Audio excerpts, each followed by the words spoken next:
On the Sunday, the second hour, we do Hayom Yom. Okay? Now, I had promised last week that I would prepare for you some copies of Hayom Yom and Ahavas Yisrael, and I didn't. So we're going to all agree that this is Bashgacha Pratis, even though it has to do with my own batlanis. But we'll blame it on the Eibishter, which of course we always do when things don't work out. If it works out, we forget. Okay? So Meil Zazeh, I had anticipated, I had suggested that maybe we will digress and learn other Hayomis about Ahavas Yisrael, but since Bashgacha Hayena I didn't prepare it. So we're going to go on to Daled Ader Rishon. Okay? Page Chaf Hey in the Hayom Yom. Yom Shlishi, it's the third entry. Page Chaf Hey, and if you can't find page Chaf Hey, try flipping over your sheet. It may miraculously emerge, just like they found that jug of oil in the Beis HaMikdash. Okay, Yom Shlishi, Daled Adar Aleph Hey Tov Shin Gimel, Shurim Chumash Truma Shlishim Perish Rashi Tilim Chav Gimel Chav Chas and Tanyo B'Chol Dechir Tzadikim. This is got to talking about a Skafi. Now, and we read the body of the Hayom Yom, Reishis HaAchana, the beginning of preparation, Les Askos B'Sichli Meyunu, in engaging in ideas of intellect that require delving deeply, or if I may say so, in studying abstract ideas of reason, what's called in philosophy metaphysics, right? Metaphysics means beyond Gashmias, and in Lashon Rambam Acharei HaTeva, what is beyond laws of nature, not just beyond nature, but beyond Chukei HaTeva, right? When you study Lahadl, the laws of nature, so you have the laws of nature that you have from the sciences, that are Mulmata Lamalda from the bottom up. You have physics, and you have chemistry, and you have biology, and you have, and so forth, yes? But then you have Chukei HaTeva, which are in Torah. Torah has its own series of laws of nature, right, which are called in Gemara, and in Rambam, Maaseh Bereishis, the secrets of Hashem created the world, of which we have very, very little, but nevertheless there is a little bit, there is such a thing, Chochmas HaTeva, within the framework of Torah, and there have been Svarim written on it, we've talked about it many times in the past, but you're not going to find a discussion on Teva within Torah like you have a discussion of Halacha in Torah. 99% of the Torah that we have is Halacha, is practical. The other 1% deals with all kinds of more theoretical things, including Chochmas HaTeva. And then there's something called Acharei HaTeva. Beyond nature. Beyond nature doesn't only mean beyond physics and biology and chemistry. Beyond nature means beyond the Chochmas HaTeva of Torah. In other words, such things like God and angels. God and angels are not scientific. They're not natural. They're not part of the natural world. Not even in Torah's definition of the natural world. They're Acharei HaTeva. They live in a different concept if they have time and space. It's a different concept of time and space. And according to the Rambam, Mistama, there is no time and space for angels and certainly for Elokus. This is called Seichel Yuni. This is trying to analyze things that you cannot see and you cannot touch and cannot prove. So how can you study something you cannot study?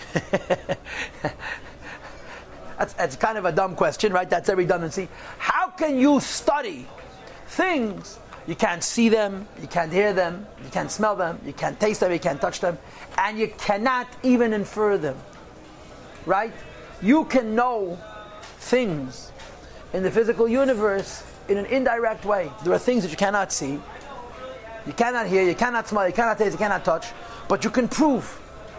You can prove by indirect effects, right? If you're looking at a star and you see that that star has a wobble, you can assume that that star has around itself planets which are invisible to you, just like I don't want to compare it to our solar system, because in our solar system the center is not the star, the center is the earth, as Aegis Alpitera.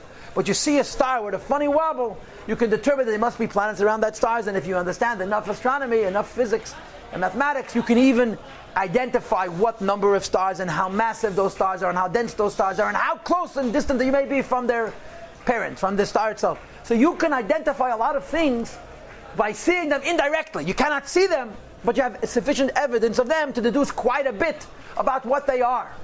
Acharei HaTeva means that there's no direct or indirect physical evidence of their presence. For example, the Eibishter.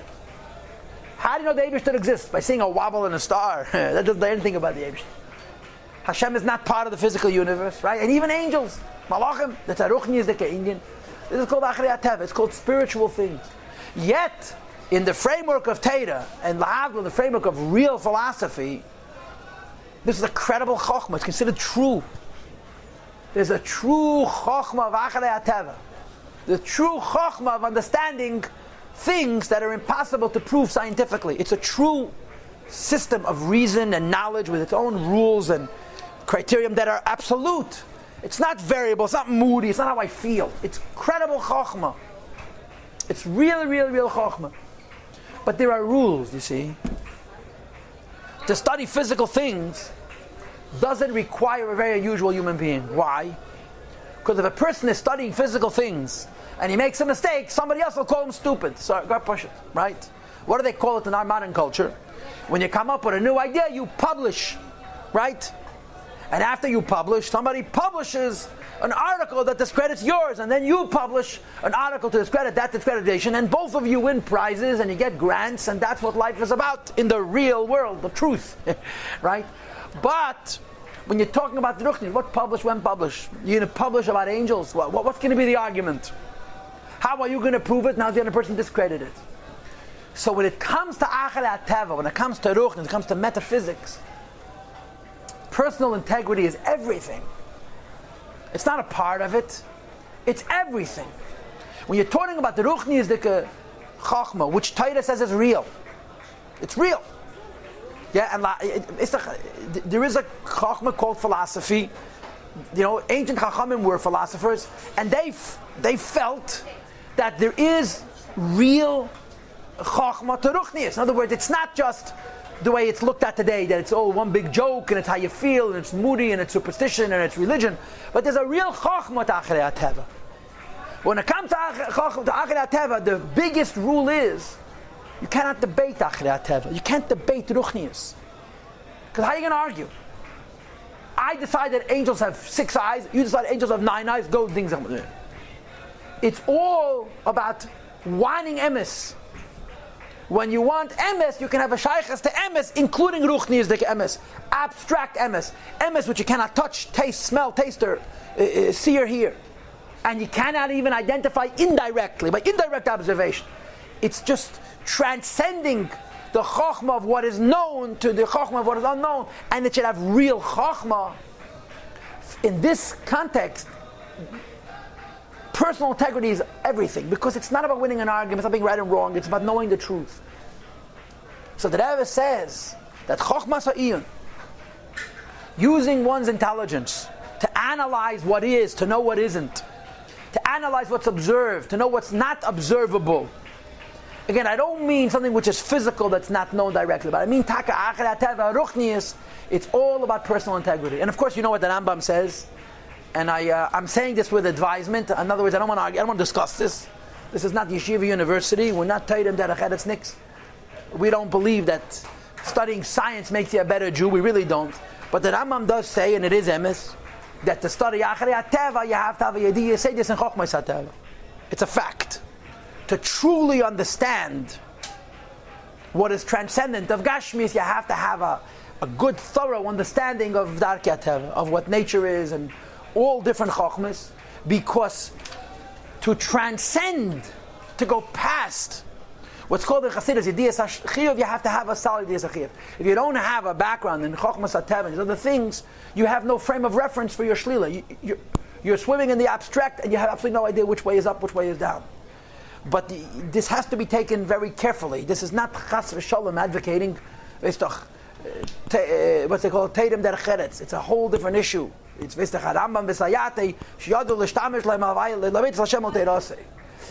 but this is a fact. To be truly verstehen in Chochmas Ha'iyun, to truly understand the abstract, not like we understand Chassidus, because we believe that Abayim, but to truly understand, you have to have a Yediyah. You say this in Chochmas HaTeva and in other Chochmas, like the Rambam writes. But again, everybody has to understand, but the Rambam was not. The Rambam was not the professor of YU. The Rambam was a Chabad Chassidish Rebbe, and everything that Rambam says is Teira Semis. But it's true. The Rambam says that to truly understand Chochmas Ha'iyun, to understand things you cannot see and know, you have to have a thorough understanding of the natural world to be able to transcend it in a comprehensive, in a healthy, intellectual way. But in this Hayom Yom, the Rebbe doesn't talk about that, and I'm not surprised he doesn't talk about it. I'm surprised that I mentioned it, but I'm not surprised that the Frierdiker doesn't talk about it. Okay? But Chochmas Ha'iyun, it's not just that I'm learning a Tosfos with greater depth. It's about learning an area of Chochmah where the criteria for the learning fundamentally is that emes is ner l'raglayim, that the truth is the foundation. You know, the Rebbe's expression that he uses so often is, people shoot an arrow and then they draw the circle around it, so you always hit a bullseye. It's nonsense. You know, the Rambam was there's only one Rambam. Moshe, the Rebbe says, the Moira Navuchim B'Deiru, Moira Navuchim B'Chol HaDeiros Kulam. The Rambam wrote a Sefer of Chochmas Ha'iyun. Rambam wrote a book of real philosophy. And one of the things that the Rambam obsesses over, mamish, he obsesses over it, he gets upset about it, is when religious people don't have healthy philosophy. It's an obsession with the Rambam. He devotes so many chapters to this. He brings the philosophy of the Muslim theologians who believed in God and believed in revelation and believed in Sinai and believed in Nevuah and so on, and he rips it to shreds. He just discredits it. Because, to use a modern allusion, when you use bad science to qualify Judaism, you discredit it. When you hack a chaynik, when you're intellectually lazy, in other words, you're not an expert at Chochmas Ha'iyun, because you don't have the correct Hakdamas, and you don't have sufficient obsession with emes, and you try to justify religious beliefs based on philosophy, you are the greatest discrediter to religious beliefs. Leave it on Amunah. So the Rambam says, I'm going to write you Emunah based on Chochmas Ha'iyunis, but it's going to be real. I'm not going to shoot the arrow, in other words, decide that this is true and then give a philosophy around it. It's going to be true philosophy. And you see how the Rambam approaches it with such care, with such delicacy. He's so careful, that Rambam is, to say, listen, I am trying to argue the Eibishter, and of course the biggest issue in the whole Meir Nevuchim is not the existence of the Eibishter. It's the issue of Yesh Me'ayin, which is so critical, so important. And he's so careful to insist that he's not giving you a blind religious argument, he's giving you a philosophical argument or a scientific argument. Anyway, the point is that when you are engaged in arguing theology, arguing Hashem, and arguing Ruchnius, you better know what you're talking about. Because you know what you're talking about, that's not just that you don't know what you're talking about, you are convincing people who are on the other side that nobody knows what they're talking about. And it's your own ignorance, and your own laziness, and your own ego, and your own stupidity, which is bringing you to this point. So Chochmas Ha'iyun, real Chochmas Ha'iyun, which means to truly understand Ruchnis, and emphasis on the word truly. Not to feel it, not to sit around and fantasize it and feel like the angels are touching the top of your eyelids, you know, that kind of nonsense. But truly understanding Chochmas Ha'iyun, it's 100% about personal integrity. It's about personal integrity. And therefore, in addition to all of the Hakdamas, the Frierdiker Rebbe says, Reishis HaAchona, the steps that are preliminary in preparing oneself to engage in abstract reason, in other words, true intellect that's not connected to a physical thing, like a cow or a donkey or a planet or a plantesimal or whatever it is, dark matter. Especially when you're not just analyzing metaphysics, ruchnis, but you're analyzing the Eibishter. So the prerequisites are, who? Aleph. Yegiyas basar, you have to exhaust your body. Lahasir, to remove oneself from atuftam and yaneilam. To absolutely suffocate your gishmak and gashmias. Not that you shouldn't indulge in material things. You shouldn't enjoy them. You have to absolutely crush the temptation as a prerequisite to being an intellectual. Now you speak to the modern scientists, right? What has the Enlightenment brought us? What has the last 300-400 years brought us? They brought us the idea that there's no correlation between your own personal life and your intellectual integrity. That's the foundation. That's the philosophical foundation of the, of the modern university, which is about 300 or 400 years old. You can be a pig. If you're a smart guy, you can prove better that there's no Eibishter. So the Rebbe says, it's not the pshat that because you're a pig in your personal life, you're not a religious person. It's the pshat that because you're a pig in your personal life, your reason is faulty. Your reason is faulty. Your intellect in areas of abstract reasoning is fundamentally flawed. Because when you're trying to pursue the truth, you have to have personal integrity, and the Frierdiker Rebbe says the beginning of personal integrity is your personal life, not your life of reason. You cannot separate what you do on the weekends, what you do in the lab. You are one person. And if in one's personal life they're compromised as a human being, their ability to be honest with themselves, let alone honest with other people, is fundamentally compromised. It's a very profound Hayom Yom. And number two, Yegias Nefesh, to exhaust one's soul, Ader Two, to develop a passion, to develop an obsession, for intellect, to really live for ideas, which today is less and less and less common. How many people do you know who live for chokhmah? Most people, it's not reason, they fall asleep. It's not that they're not interested, it's, what do they say in high school? It's boring. They tell a story and make a joke and be entertaining. You have to have an obsession with knowledge, with chokhmah. It was always rare. There never was. If you think that hundreds of years ago there were 1 million rabbis who became b'shas, you're deluding yourself. There never were many, but there were a few. And at least those few were truly obsessive about knowledge. They weren't distracted by other things, including fundamental physical things. But these are prerequisites. This is not learning. This is the integrity of the person that comes before the learning. Think about it. Yegias Nefesh, to toil with one's soul, la'oire, to arouse, to awaken, to create, hatuv tam, a desire, an enjoyment, a satisfaction, b'muskalis, in ideas. Because when you don't enjoy it, you don't invest yourself. You have to enjoy, you have to obsess about it, to really, really enjoy ideas, to pursue them and to obsess over them, and to never be satisfied with less than 100% honesty. If I don't understand, I should know I don't understand, and it should frustrate me. Because those are the prerequisites to eventually having some connection to the truth intellectually. This is not about a mood, it's about seichel. Especially when it comes to matters of godliness, he separates between acharei hateva and alakus, right? Acharei hateva means spiritual ideas, and the alakus means the Eibishter, which is it's a little bit deeper than spiritual. It's less comprehensible. So the Frierdiker Rebbe says, you want to really be a chocham alakus? I'll just give you a couple of instructions. When you're finished, come back. I'll send you the next piece of instructions. So you're going to say, so where are the next instructions? The Frierdiker Rebbe somehow was rest assured that it's not going to happen anytime soon. So he's giving you all the information. He's not trying to dissuade a person. But the Rebbe, this is Hayom Yom. It's a parshudis. Now, if you could find the source of these few lines, it's based on a letter in Igros Kodesh. You'll probably see that this letter was written to a real smart person. But not just to a smart person with an ego. A smart person who wants emes. So the Rebbe is telling him, if you want emes, there has to be a certain identity of you as a person. Now, I want to talk about this more next week. I'll probably repeat everything I said today next week, which won't be any surprise to anybody. But I want to finish the class with some interesting ideas, which I found in Teireh. It's a gewaltige word. And that is, I mean, I really, I'm not in the business of comparing. I don't think that Rebbe approves this idea of saying, well, science says, and we say it's a waste of time. It's not our style. You know, other people have to constantly apologize for Torah disagreeing with modern science. The Rebbe writes, when you start apologizing, you'll never finish. But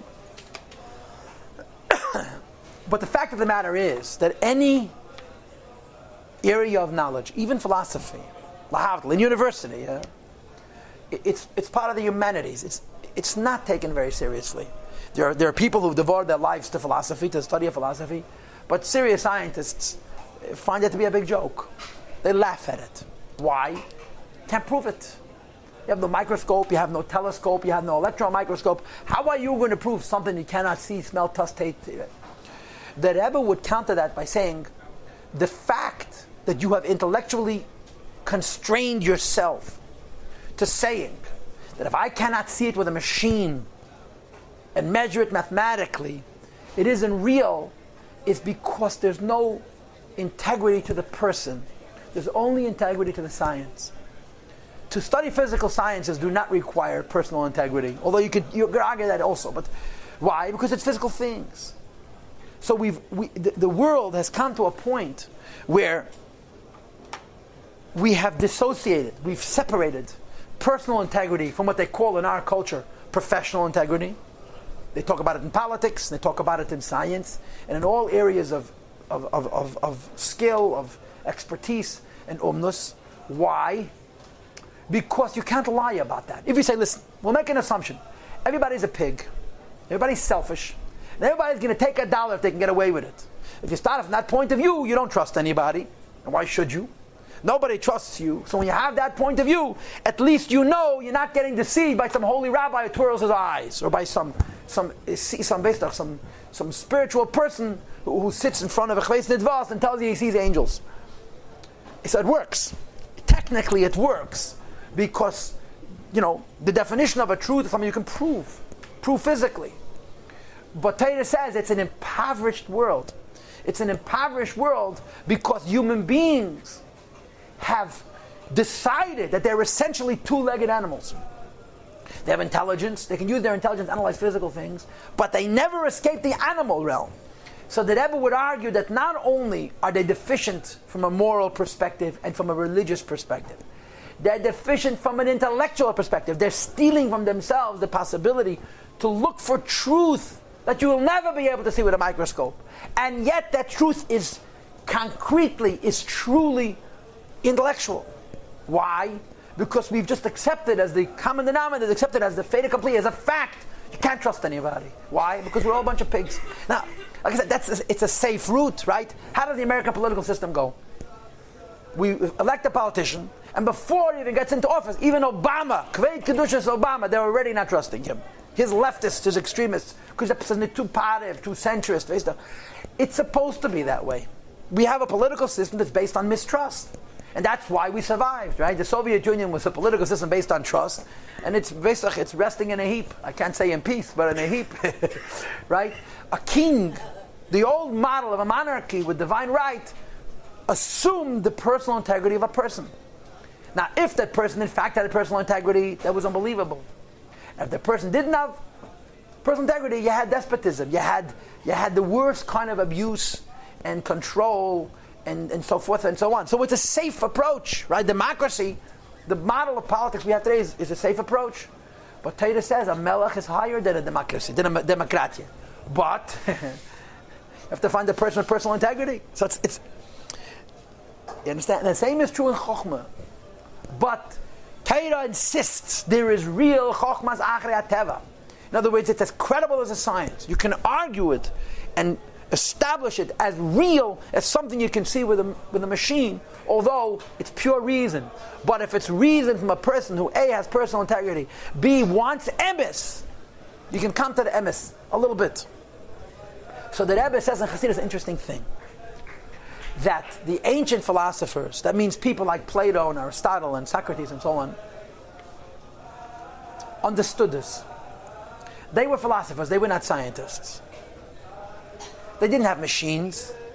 They couldn't measure things. They couldn't even dissect a living creature and identify the viscera, what's going on inside, with any measure of integrity. They didn't have the tools. They didn't have the tools, and they didn't have, the prior knowledge.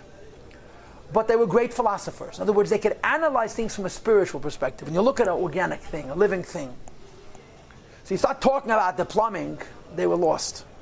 When you're talking about things like souls, they had a sense, the soul of a person, the soul of an animal, the soul of a fish, the soul of a plant.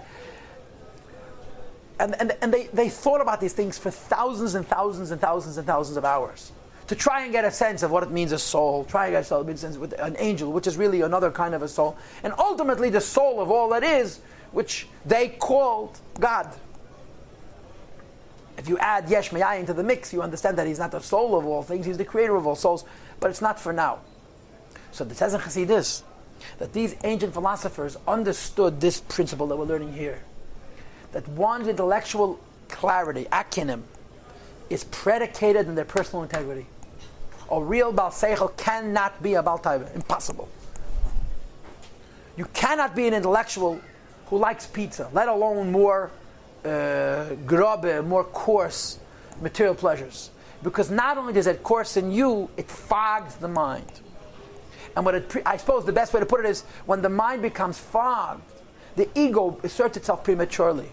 And the ego is the greatest enemy of integrity. Your yeshus is the greatest enemy of your pursuit of emes. So if you're a humble person, if you're a clean person, push it in your diet and in your lifestyle, you can hold back on your ego to allow your obsession for emes to emerge sufficiently to look for emes, and not to allow the ego to step in and say, well, I'm already an expert. Because the minute you become an expert, you've discredited yourself.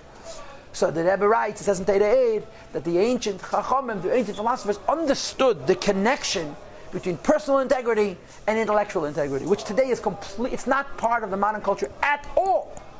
At all. In fact, the early universities were predicated on the belief that tahara, purity and holiness, were ancient religious superstitions that have to be dispelled.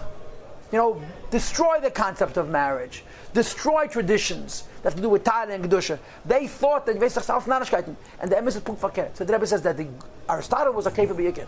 He was a true apokeitis. He believed in God and he was an apokeitis. How could you do that? Only Aristotle is capable of that.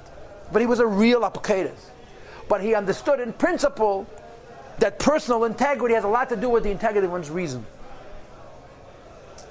So there's a story that's brought in Ader 8 about the Rambam.